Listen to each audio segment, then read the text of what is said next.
PBE Consultores, cuidamos tu negocio con calidad. Presenta.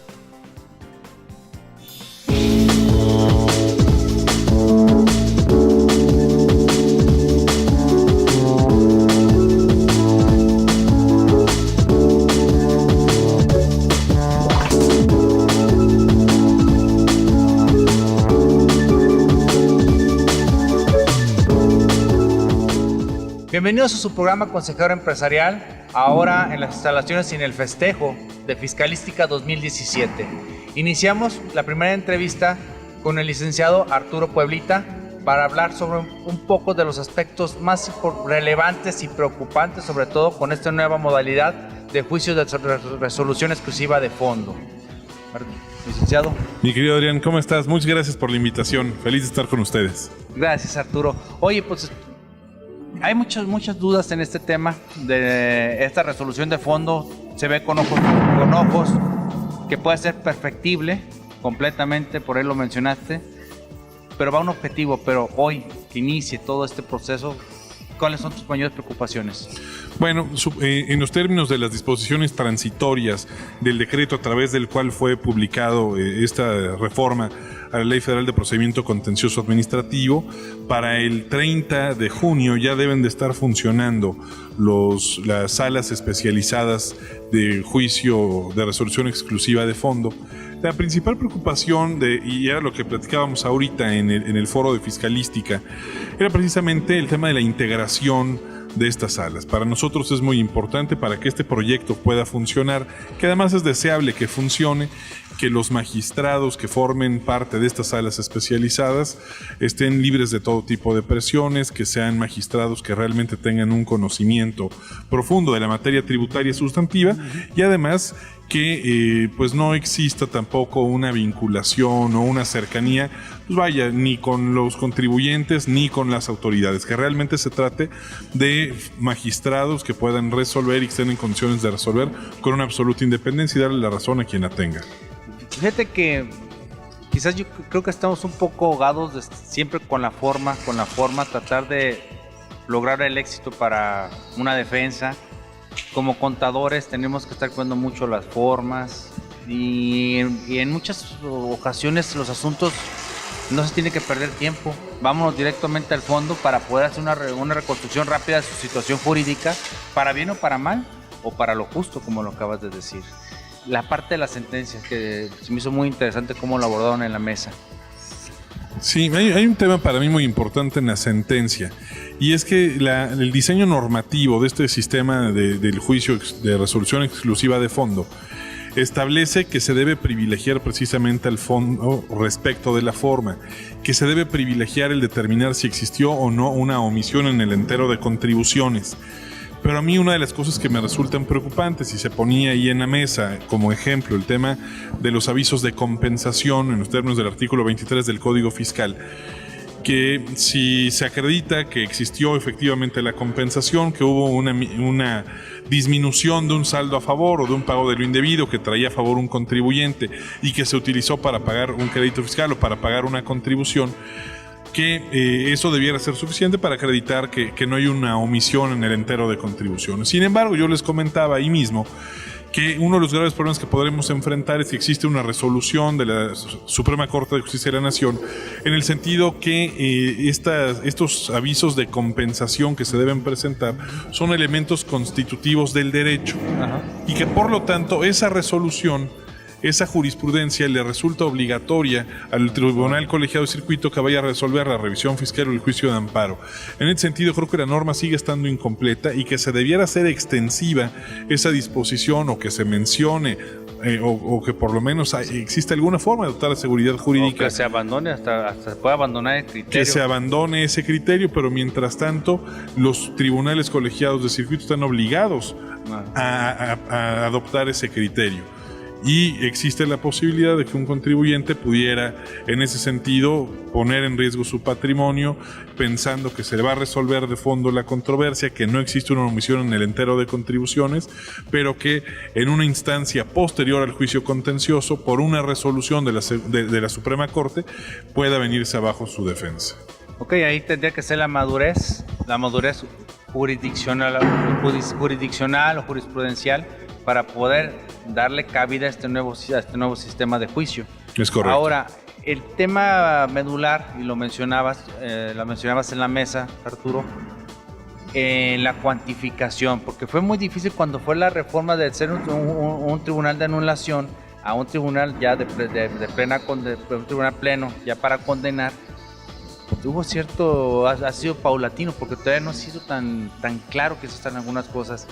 Ahora que tienen los elementos, un juez, tú lo dices, es un perito en derecho, ¿cómo le hace para los cálculos? El ejemplo que puso Eduardo, una enajenación de acciones. Claro, es otro de los temas. En la propia ley federal de procedimiento contencioso administrativo, en la parte que prevé este nuevo juicio de resolución exclusiva de fondo, hace referencia que la sala, al momento de emitir su sentencia, puede declarar la nulidad, puede reconocer la validez, pero también se hace referencia a que puede emitir una resolución en donde se cuantifique un crédito fiscal y que sería el monto que tendría que pagar el contribuyente. Y lo que decíamos era que no está prevista y que no, desde mi punto de vista, rebasa las capacidades técnicas de un magistrado experto en temas jurídicos tributarios que pueda hacer una cuantificación del monto de un crédito fiscal en una operación de enajenación de acciones, más la actualización por inflación, más los recargos, más la cuantificación de las multas. Se antoja muy complicado que pueda llegar a ser esto, máxime que no es uno de los conceptos que se vaya a tratar con una prueba pericial.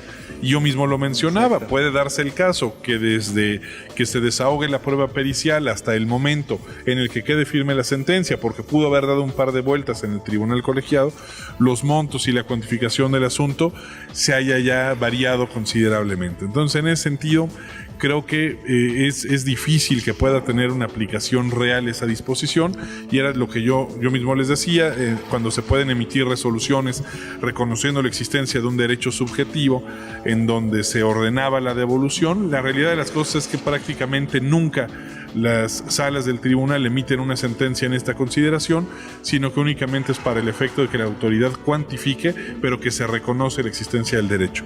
En ese sentido, creo que debieron haber sido más cautos los legisladores en el sentido de prever que es muy difícil que un juzgador esté metiéndose a temas meramente contables. No, y es que aparte de meterse a los temas quizás invasivos, pero creo que es posible.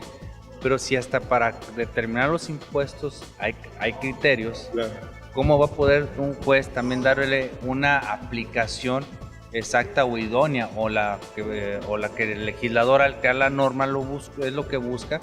También quiere decir que también será sujeta a interpretación, no solo el cálculo, sino cómo lo calculó. Claro, y además ahí hay otro tema. Vamos a estar...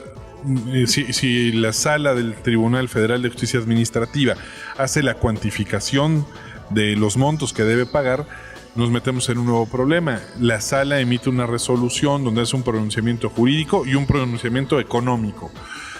Cuando las partes promuevan, sea la autoridad, la revisión fiscal, sea el contribuyente, el amparo directo, va a estarle llegando al Tribunal Colegiado de Circuito una resolución que va a tener un componente económico sin que tengan la posibilidad de llamar a un perito para que haga una cuantificación y determinar si los cálculos son correctos.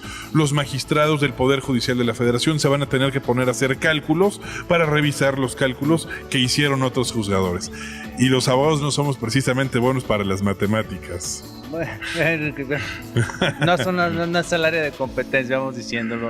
Sí, porque la cadenita está bien, tenemos dos eslabones ya, un recurso de fondo, un juicio de fondo, pero todavía falta salir a otra esfera que de ver si está preparada para recibir ese tipo de sentencias con esos cálculos y cómo los va a abordar. Sí, por supuesto. Desde mi punto de vista era indispensable una reforma también a la ley de amparo para decir que estos mismos criterios debían regir a ese tipo de asuntos cuando se sometan a la consideración de los tribunales colegiados y de la propia Suprema Corte. Bueno, Arturo, ¿y algún comentario adicional? Digo, se nos fueron casi 2 horas y fue rápido. Pero para cerrar, ¿cuál sería tu otra preocupación? la más severa para ti? Bueno, para mí el tema de la integración era verdaderamente importante. Otro tema que creo que se tiene que estudiar y en su momento reformar es la vocación de la audiencia para la fijación de la litis. La fijación de la litis es un elemento verdaderamente sencillo respecto de otros que pudieran abordarse en una audiencia, como pudiera ser el desahogo de las pruebas.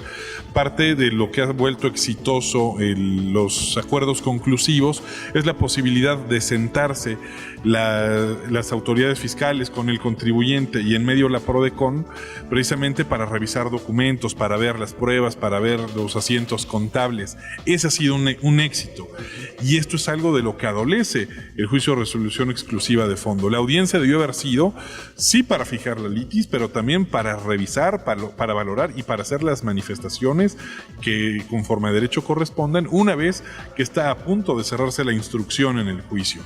No se prevé la posibilidad de que se pueda abrir el expediente para revisar los contratos, para revisar asientos contables, para revisar la información documental que soporte el fondo del asunto. Y eso es algo que debió haberse previsto. La determinación de la litis sirve para conceptos argumentativos, pero se dejó la parte más importante, que es la parte probatoria, que es algo que debe ser valorado por el juzgador para poder emitir una resolución debidamente sustentada. Ese es el otro tema que creo que debe en su caso reformarse, o como lo decíamos ahí en el mismo foro de fiscalística, lo que se debe hacer es que deben tener suficiente sagacidad los magistrados para que se realicen interpretaciones conformes que permitan un adecuado desempeño y ejercicio de la función jurisdiccional. Arturo, de verdad, los que estuvieron aquí en Fiscalística no dejarán mentir. Fue una mesa muy concreta, con muchas ideas, con críticas propositivas, siempre, nunca fue denostativo, que es algo que me agradó de la fineza de todos los que participaron. En el caso tuyo, me gustó lo certero y el objetivo en los puntos medulares de este tema. Y como repetiré tus palabras, es perfectible, pero y es un avance, pero reperfectible. Claro, es correcto. Arturo, pues muchas gracias por haber estado aquí con nosotros en Fiscalística. Muchas gracias por la invitación. Y en CUEM TV, gracias por esta entrevista. Muchas gracias. Adrián, muchas gracias. Bien, no se retire, continuamos.